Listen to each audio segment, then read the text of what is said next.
Hi, welcome. We're so excited today that we have Dr. Robert Shiepe here with us, and he's going to tell us what he's been seeing from his home above Marina Del Rey in California. Dr. Shiepe, do you want to just maybe get started? Tell us how you discovered what you're seeing, and then what you're seeing.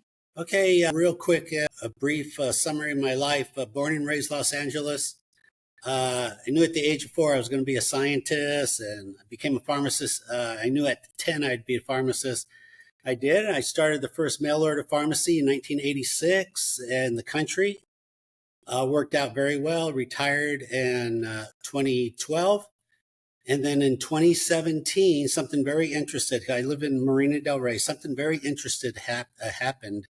The Coast Guard and the Navy Black Hawks flew into Marina Del Rey 200 or 300 feet and hovered for 4 hours. And they did that every day for 14 days. I found that to be very odd. So toward the end, I pulled out my camcorder and started to record them. And sure enough, I could see these small objects flying up to the helicopters. And essentially, it's never stopped. That was in 2017. It actually grew, and it got to the point where basically every helicopter in the Pentagon has been here and is still here.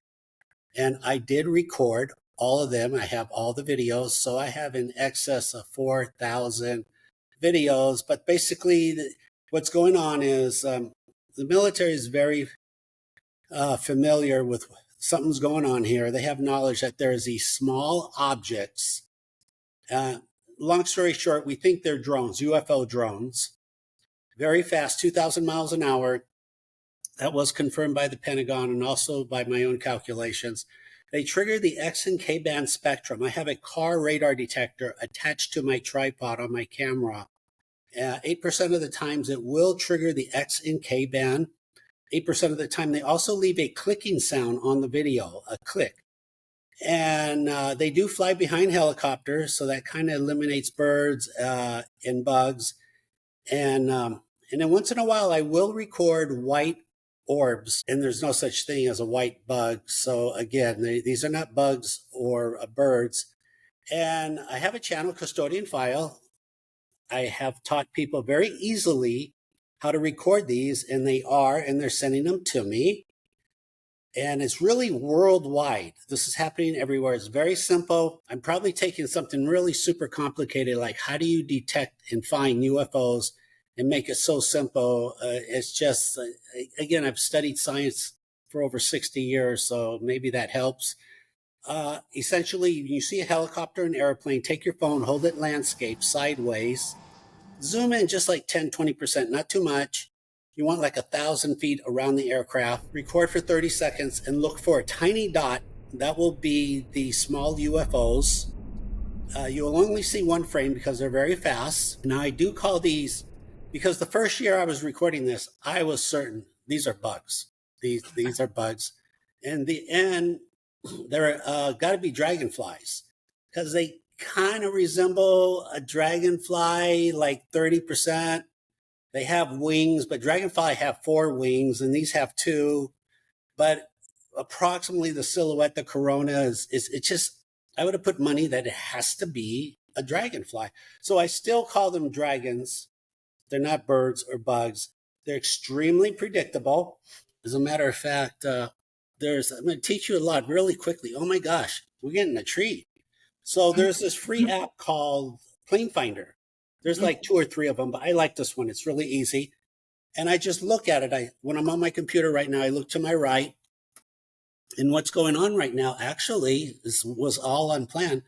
The police are flying in at this very second. They're flying into Marina Del Rey. And if you go to planefinder.net and you look at the timeline, so this is very routine. This is the police, the Army, the Navy. They're very, very predictable. So I've taken the liberty already. I have my camera on, my tripod on. I have it plugged into my big screen. And when he gets within basically 5,000 feet, Now, ground zero is the jetty rocks. If you go on Google Map and you look at Marina Del Rey, there's these jetty rocks. They stop the waves from coming into the marina. It's 2,200 feet long. That's ground zero. When you fly over that, these things will fly up to you. Very, very predictable. I call it a tag when they fly up to you. So literally, as we're speaking, the LAPD, the 668, is coming in. He's about 30 seconds away. I can see him I can see the Marina Del Rey on my big screen right now. So I was hoping something like this would happen. So right when he gets onto the into the frame of the big screen, I will tell you if I see the dragon fly by. Okay. Okay. And I'm recording it already. So you can just. So we'll be able to show that this is happening. That's cool. 100%. It's I'm in Los Angeles. Its time is 4:08, 4:09. And he should be coming into view in about 10 seconds. I'm looking at Plane Finder and I'm looking at my TV. This will be a hell of a trick. I mean, if this works. But here he is. Okay, he's coming in. Oh, I should have zoomed in more. This is kind of cool. I might have to go back and review that. Yeah, I'm not going to, I should have zoomed in more. He is flying by right now. Okay, I'm just going to have to the show. I'm going to have to review the tape at 4:08. And okay. There, I'll make you the copy. Sure enough, yeah. But cool. This happens, let's say, I won't say 100%, 90%. I tell people between 30 and 90% of the time. Is very likely he got tagged. Usually I zoom within 1,000 feet of the helicopter. So yeah, I mean, I know this is a lot of information very quickly. I get it. But I do have a heavy science background. I just don't say things off the top of my head. I really give it a lot of thought. And I've been doing this now for 7 years, 14,000 hours of research, 4,000 videos. Any helicopter you can imagine, I have these small UFO dragons flying up to that helicopter. So what does that mean? Well, of course, the police, the sheriff, the fire department, the Army, the Ospreys, the Apaches, the Black Hawks, the Lakotas, the Coast Guard. It's LiDAR choppers that now they're bringing in LiDAR. Even NASA's been here flying around. Do you have a theory as to why that area is such a hot spot?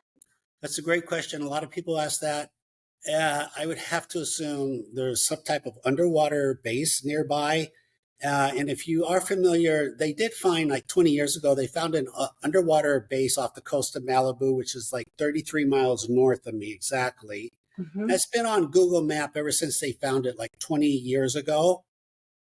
I've been doing these podcasts for like a year or two now, and I often bring it up. And I got to tell you now, as of 3-4 months ago, the image of that underwater base has now been deleted. Sat down with the intel community. I give lectures at the Air Force Base. It's been on Discovery Channel, my videos. I do other podcasts.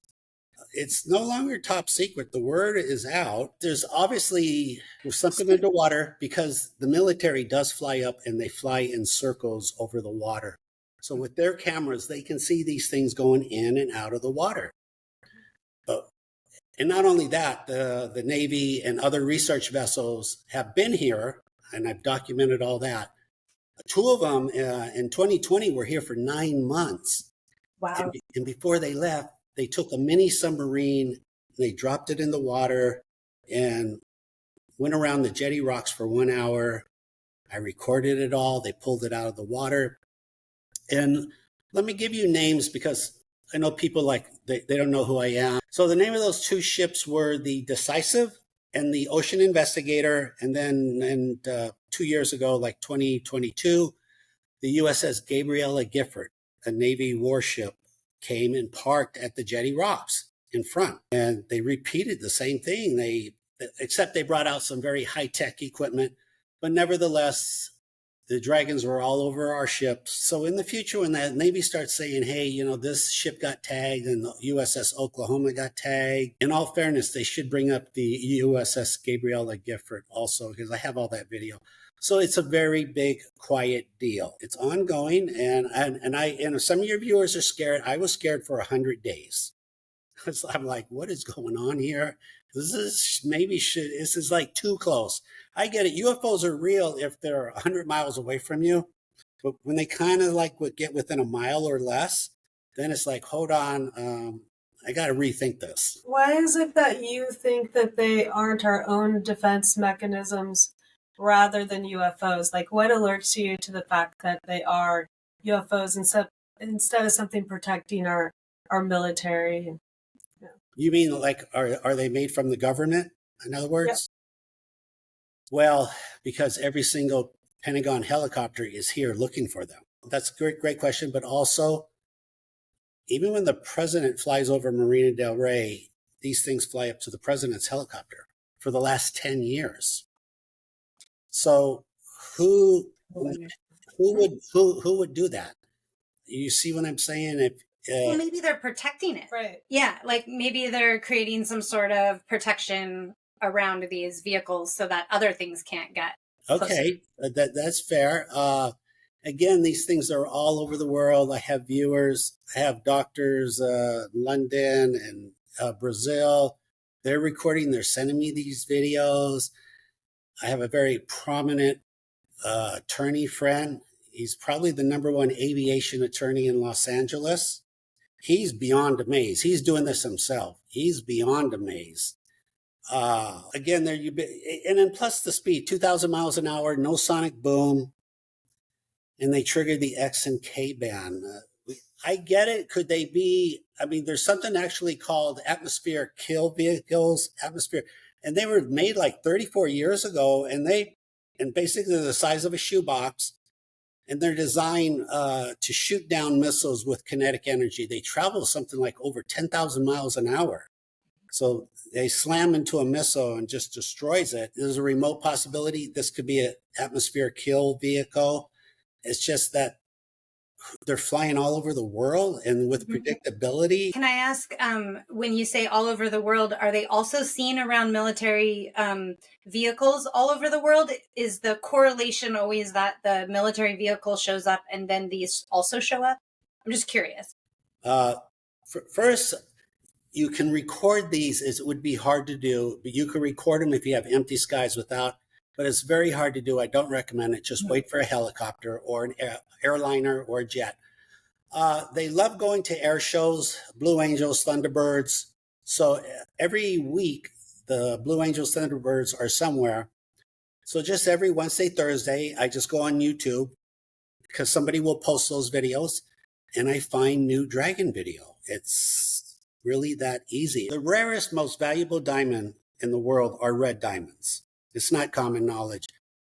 I have 4 or 5 or 6 red diamond videos. They're just, you'll shake your head like this just can't be. I look at air shows. I know how to watch YouTube frame by frame. And I'm looking for that little dot. I slow it down. I find it. I copy it. I slow down the video. And then I actually go one step further. I do something called interpolations, where you copy and paste each frame, put it on one screenshot so you can see where it started, where it entered, and where it left. It really explains the video much louder, interpolations. So again, they love air shows. You pick a city, I can find a dragon flying with the Blue Angels or Thunderbirds in that city. I found the best wormhole video in the world. And go figure, this was almost not even supposed to happen. While they're up in the sky, a wormhole opens. These dragons fly out first, 10 or 12 of them. And it looks like they're escorts. Their primary function is to escort larger UFOs to see if it's safe when they come to a new planet. A tenth of a second later, it was ascertained that it's safe. And then a larger ship came out of the wormhole, flew up to the windshield and flew away. The pilot recorded everything. He posted it. When I was on the Discovery Channel, they reached out to the Navy and asked about this video. And that became real sensitive subject. And that was like, please stop asking us about this video. So I encourage you to go. Blue Angels Looking Forward, timeline 2313. It all happens in the 10th of a second. Hollywood could not do a better job. They could not make a better CGI video. It's that good. Wow. Again, once you kind of know where to look, dragons are kind of easy to find, but larger UFOs, those are hard to come by. Now I have, but it's taken me 7 years. I have like 3 or 4 of them, but they're hard to come by, but they're there. So in the meantime, once the larger UFOs, UAPs, get to a planet, then these dragons, evidently, they recon the planet.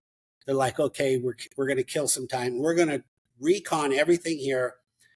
And now it appears logically that they could be reconning people. Kind of have this theory that there are certain areas that we've been visiting that maybe it's easier to enter interdimensional travel in these particular areas because of like electromagnetic frequency or some sort of, something. Energy vortex.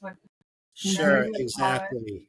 Until we sit down with our visitors, we'll never know for sure. But yeah, there's some areas are hotter than others. It's just that's kind of curious because I do watch Plane Finder, and I'm curious, like, okay, if this is happening here, where else is it happening? My point is that on Plane Finder, to the best of my knowledge, there's only one location in the United States where the Pentagon is sending clusters of helicopters to fly in circles. Okay. And that is Marina Del Rey. Okay.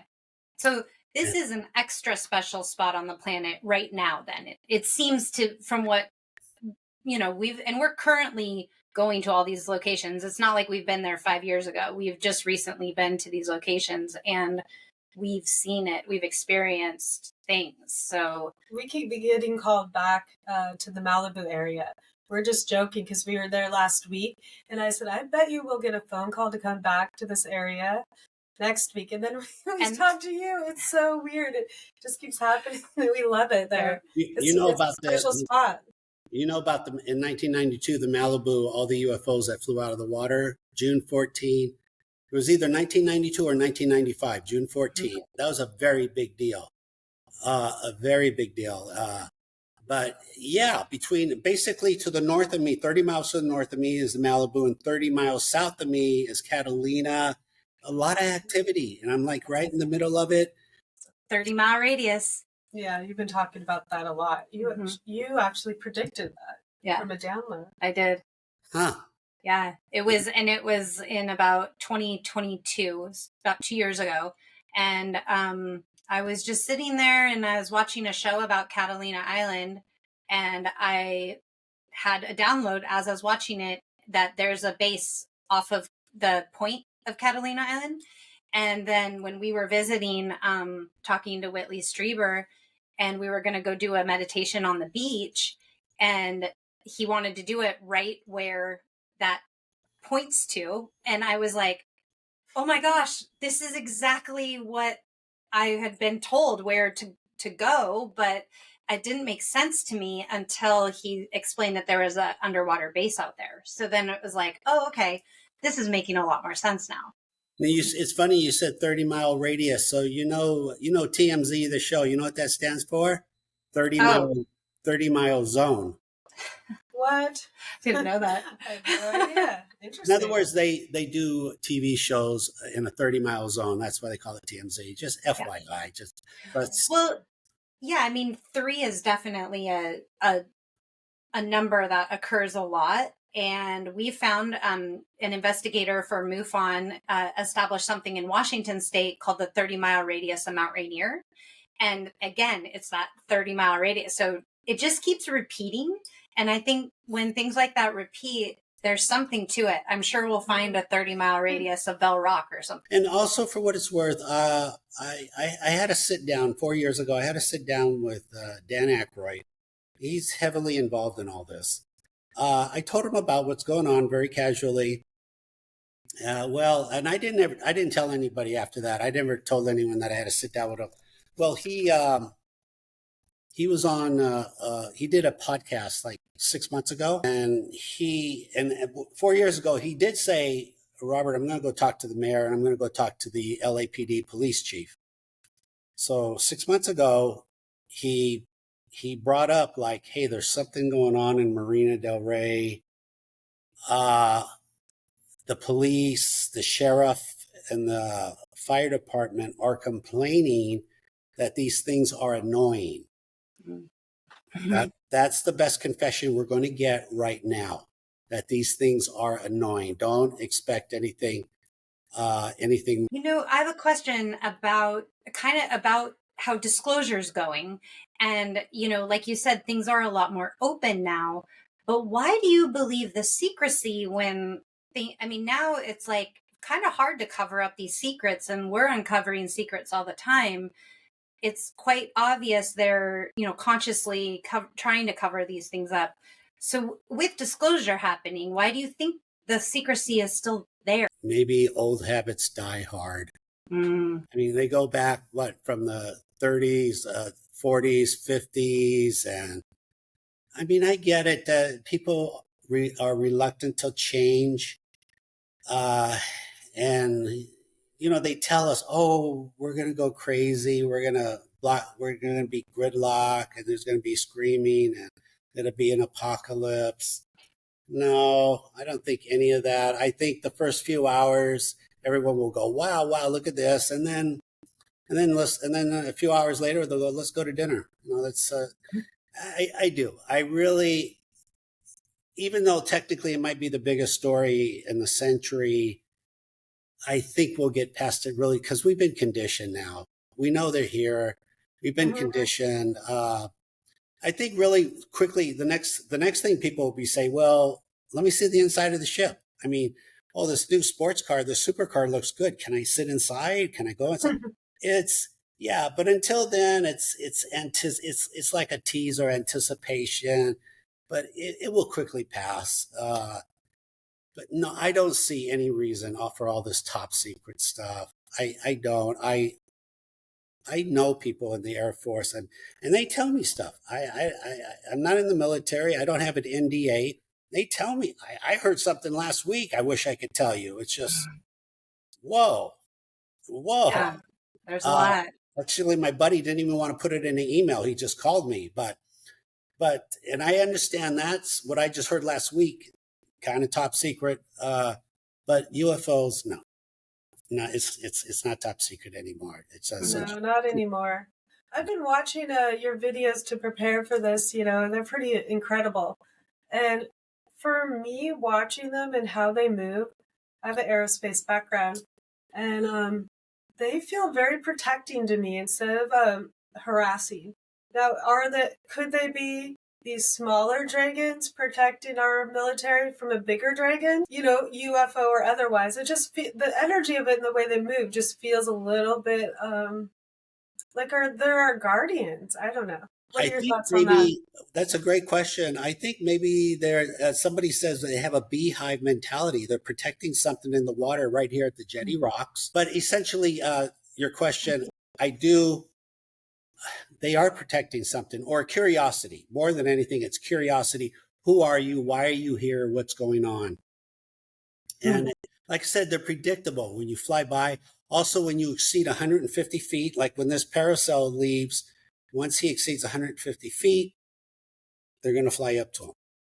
They recon, they tag the same aircraft repeatedly. They don't go on the assumption, I know you, you're safe, I won't be back. They go on the assumption, I'll be back in about a minute. Yeah. That's cool. Yeah. So the more you watch the videos, the more you learn, the more you pick up energy, the more you read other people's comments. But I think we're figuring this out very quickly. Personally, I think they're from our future because I get the feeling because, you find yourself trying to communicate with them and you say, okay, fly by now. And they do. Not all the time, but they do. And it gives you the tendency to there's something human going on here. There's a human connection. And if it's a human connection, it's from our future. That's what I think. And then also they fly up to the Blue Angels at the air shows. And I'm thinking, if I was 1,000 years in the future, I would want a video of, my great-great-grandson, because he was in the Navy flying. I would want a dragon flying up to his F-18 and a picture of it. I think they're almost, but they're reconning, but they're also just taking pictures like on vacation. It's bizarre. It's a very bizarre. So if you look into it again, some of you are going to go, oh no, these got to be bugs. Again, they do fly behind the choppers, and they trigger the X and K band spectrum.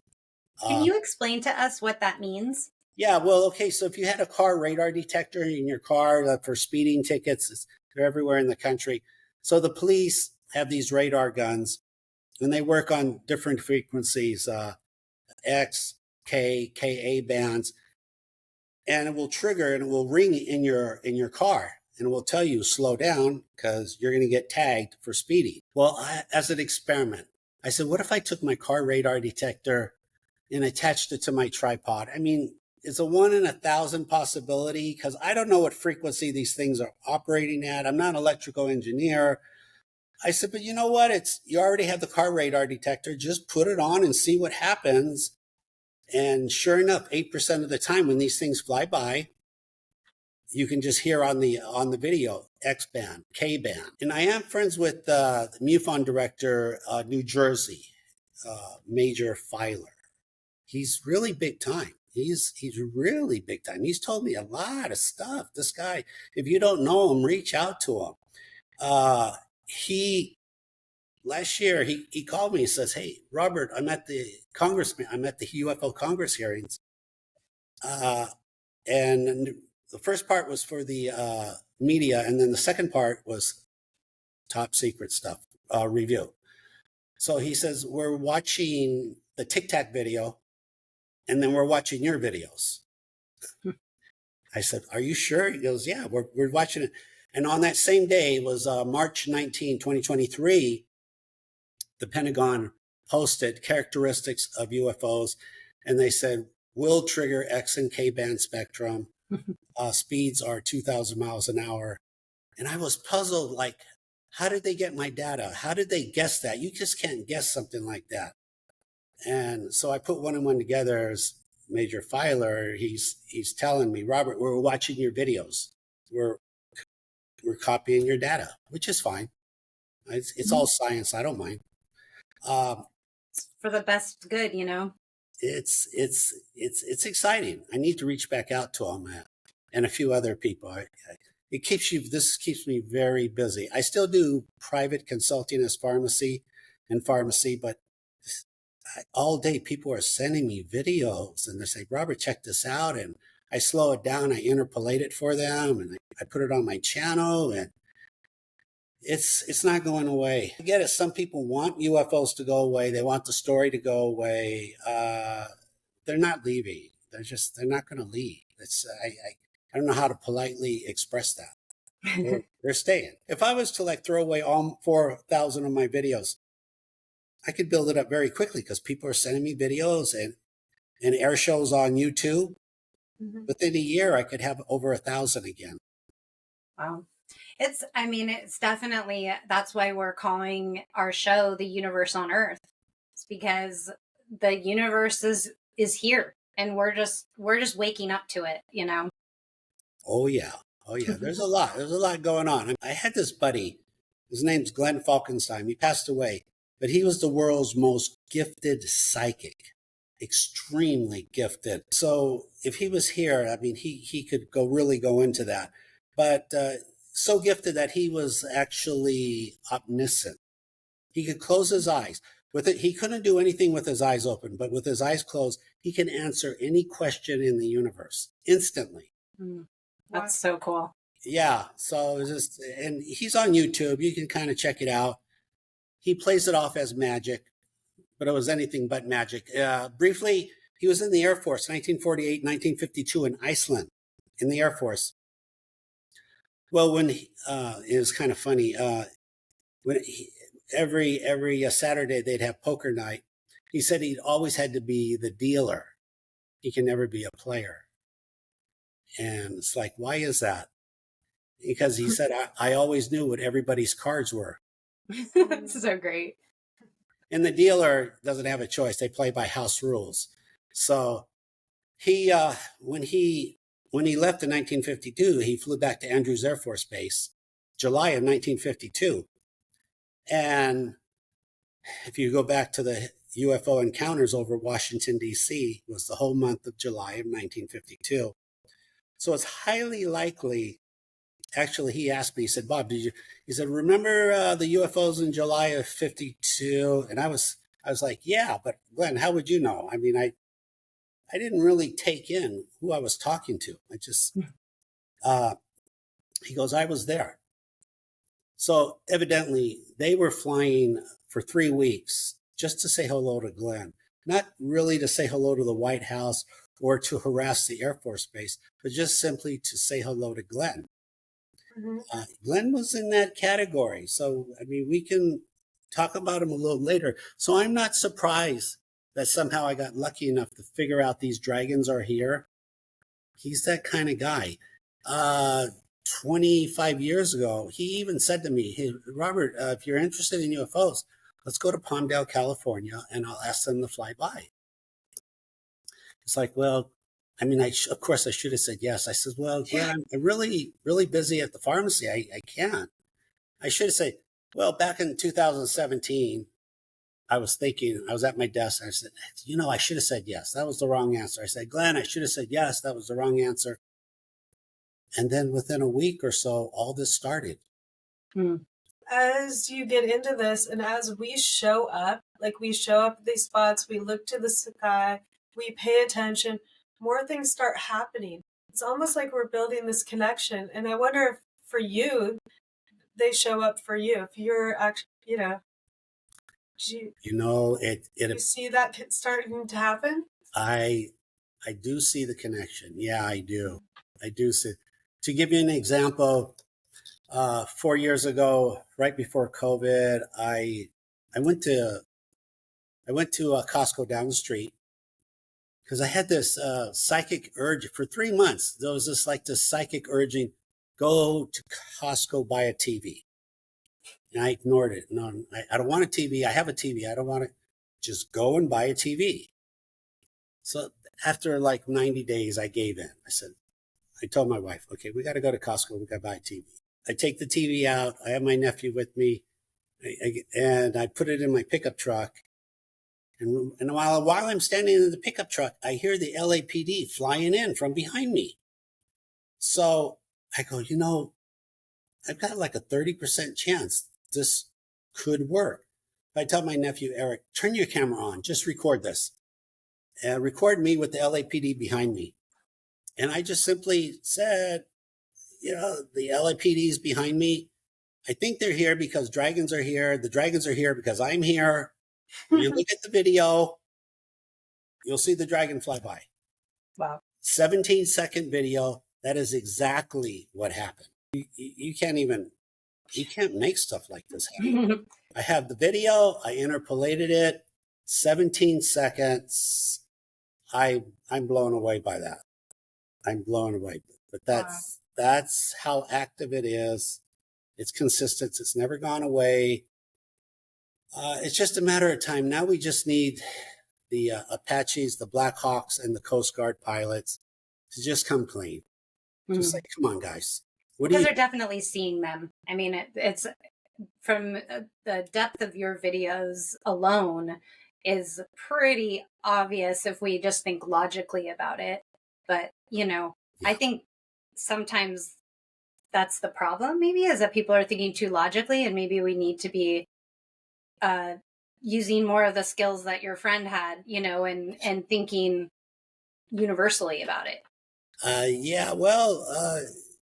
Glenn was really, really the nicest person you ever meet. Very, very spooky. It took me 3 years before I wanted to be around him. Oh, Yeah, yeah. if somebody can read your mind and know your future, I get it. It did 3 years, but it's there's just a lot going on here, and again, eventually the Coast Guard's going to have to. Uh, I just got way too many videos. I'm gonna say, come on, guys, what are you gonna do? You're chasing birds with predictability. I mean, you show up and these things fly over you. It's it's always over the same airspace within a 500-foot radius. I could do countdowns: 5, 4, 3, 2, 1. It flies by.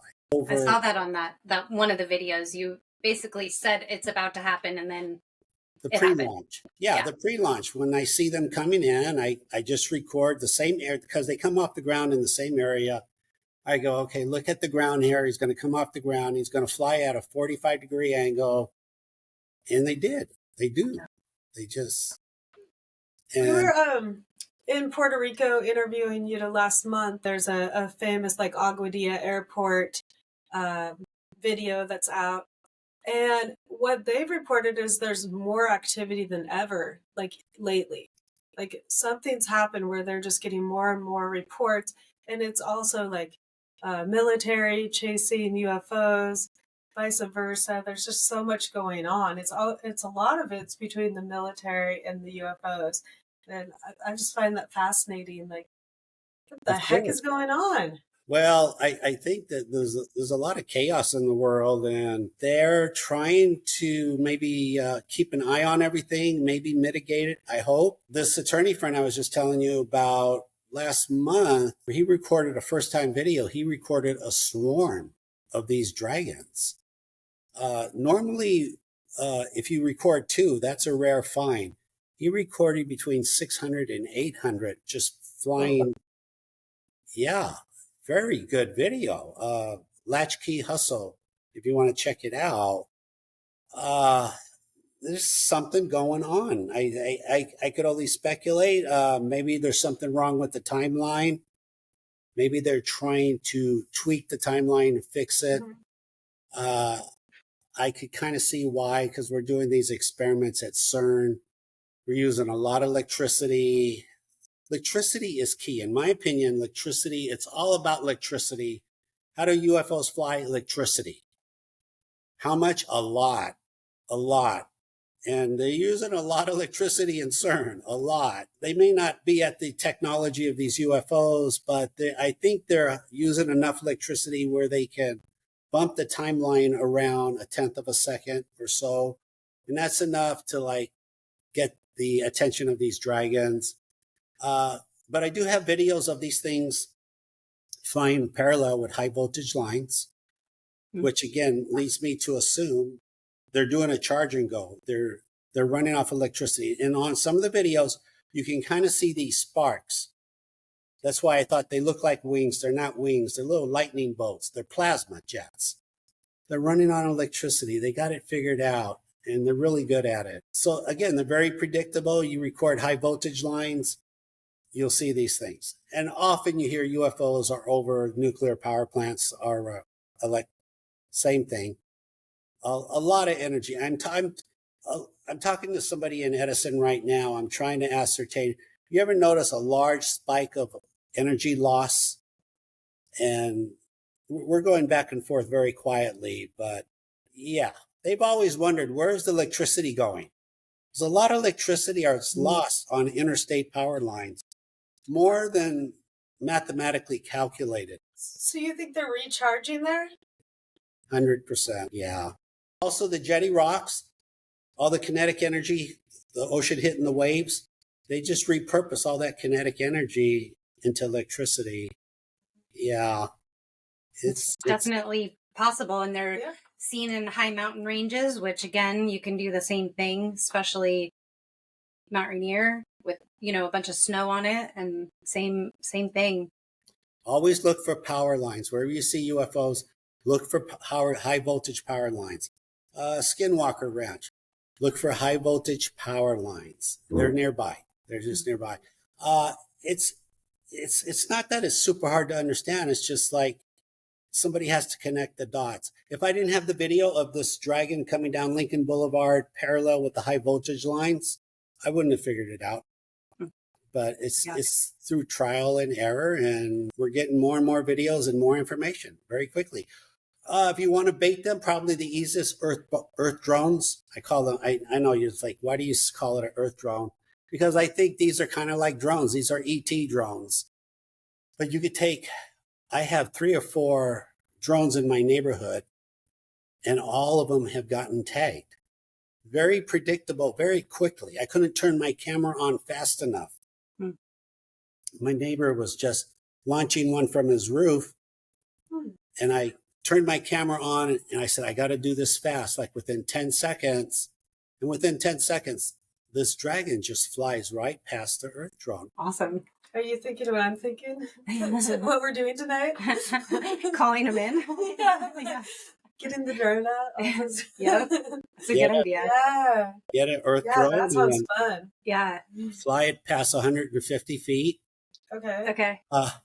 And don't fly it over water because these guys are vampires. They'll suck out the energy from the battery and then you'll lose your drone. And had that happen to a neighbor. It fell into the wetlands. If you look on Google Maps, there's 600 acres of wetlands in Marina Del Rey. For now, they're going to leave it alone as a sanctuary. But he lost, he charged his Earth drone. It got tagged, and then it ended up landing in the marsh, and he never got it back. But basically, I would do that more often, but I live within 5 miles of an airport. I live 2 miles away from LAX. So technically that'd be illegal, so I don't do it. Right. That's what we found when we were down there. We thought, we'll fly our drone. And then when our drone pilot looked at where we were at, he's like, you can't fly a drone here. And I was like, wow, isn't that convenient? Yeah, very, very convenient. But I'm just saying, if somebody else flies their drone, I will record it. And I will get new video. And then there's a few of those videos on YouTube. People are flying their Earth drone, like in Utah, I believe. And a dragon flies up and flies away. And I'm trying to explain to people that wasn't a random encounter. The dragon was reconning the Earth drone. So you made the video happen. Yeah. Cool. Well, do you have any other questions? I'm just excited. Like it's really impressive, all the research you've done and how many videos you've captured and how you kept with it. So thanks for sharing it with us. No, thank you. I'm the kind of guy I focus, I take science serious. And when I do something, I'm not a perfectionist, but I want to do it right. And something like this, I'm not going to just throw in the towel. I'm going to really think about it and follow up. I think this is going to help humanity. And so this is my part. I want to pay it forward. Things have been good in the past for me. The pharmacy was good. Meeting someone like Glenn Falkenstein was amazing. I just want to pay it forward and let other people learn how to do this, record it, reach out to my channel once you get the video, custodianfile@gmail. And I'll walk you through it. It's again, not to see, this sounds so simple. The only reason it's simple is the technology in the iPhone, the smartphone. And that took 120 years and like 10 million engineers. That didn't happen on the weekend. So it's the effort of 10 million engineers, 120 years, and now we have this iPhone. And the iPhone can see this stuff. The iPhone can see infrared. If you're not sure what that is, take your remote control on your TV and point it at your phone, and you can see it flashing. You can see the light flashing. So the camera can see what the human eye cannot see. So that's why if it sounds simple, it is simple, but it's not simple because somebody had to invent the platform of the iPhone. But now we have digital cameras, and they work really well. They work very well. And so anyone can do this. It's so cool. And thank you so much for chatting with us and explaining this. We will be sharing all your links and And, we might be calling you back too to ask you more questions if that's Oh, no, okay. please, absolutely, 100%. Cool. That's what it's about. We share the information, help out one another, and evolve and go forward. It's Yep. exciting. It is exciting, and that's why we're doing what we're doing, is just we keep finding all these people that are doing amazing work just like yours, and we want to share it. We want more people to see it and share the tools, share the, like you said, evolve faster. So this Where you are. is about amplifying everyone's like highest good that they're doing. Everyone really kind of loves us. Very few people are. I mean, there's a few people say, Robert, these could be demonic, but I'm not in that orbit. I wouldn't, and I would sense that. I would discern that this is evil. No, this is something good and something fantastic is going on here. And I'm excited. Long term, what I like to see, if we could learn what they know about electricity, we could take that knowledge and we can make X-ray machines at the hospital 500% higher resolution, which means we can diagnose problems so much faster. So that's what excites me here. That excites me too. Yeah, that really excites me. Yeah, I think there's a lot of really good possibilities about learning more about this technology. Definitely. Yeah. I say, let's just jump in. So feel free to reach out anytime. Email me. Hey, Robert, do you have this video? Yeah, I'll send it to you. Oh, thank you so much. You're such an awesome resource, and and lots of fun to hear your story too. Thank you. No, anytime.